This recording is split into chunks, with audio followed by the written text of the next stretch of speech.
Alright, so we'll start my fish room tour. This tank here is a 54-gallon corner aquarium, currently a planted community featuring 2 blue marble angels and 2 keyhole cichlids.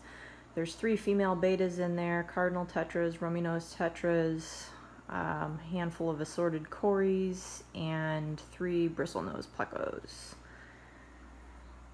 Next tank here is a 55-gallon planted. This one has 2 double dark angels, 2 juvenile severums, a gold spot, and a red shoulder. And then the dithers in here are a school of zebra danios, and there's some Siamese algae eaters in. The swords do pretty well. Oh yeah, and then the keyhole that usually hides.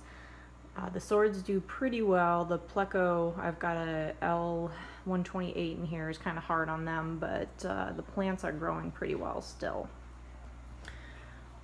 Alright, next tank, and the most recently established one, is a 90-gallon. Right now I've got this as a grow-out tank for hybrid and Central American cichlids.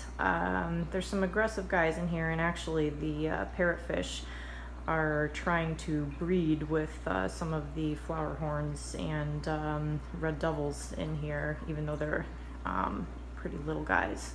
And that Amazon sword is a nitrate producing factory, or nitrate consuming factory, so I'm trying to keep that in there, although they're determined to try to make it float. Right now it's weighted down with rocks. Okay, this little guy, this is a 20 long setup. Right now I've got some Nanoluteus in there and then some Guianacara decaira grow outs. So they're pretty peaceful right now with each other. One of the Guianacaras will get moved into my South American tank once it gets big enough.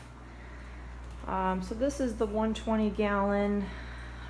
This is primarily South American species, a lot of Geophagus. Assorted sand sifter types. There is 1 juvenile Oscar in here, and then a random rescue blue acara and firemouth that was getting beat up in another tank. So this tank does pretty well. These blonde porticaras here did spawn once and produced fry. Those all got eaten. I didn't have a tank set up at that time to pull the fry, but hopefully they'll breed again. And then I've got a quarantine setup. Right now I've got a short-bodied green Texas in there. He's a little shy at the moment, and not sure which tank he's going to go in. I'm going to have to wait and see his personality.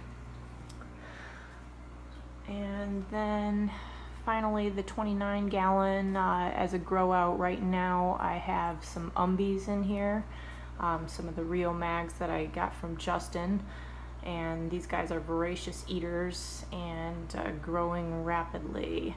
So these will probably all get rehomed once they get big enough.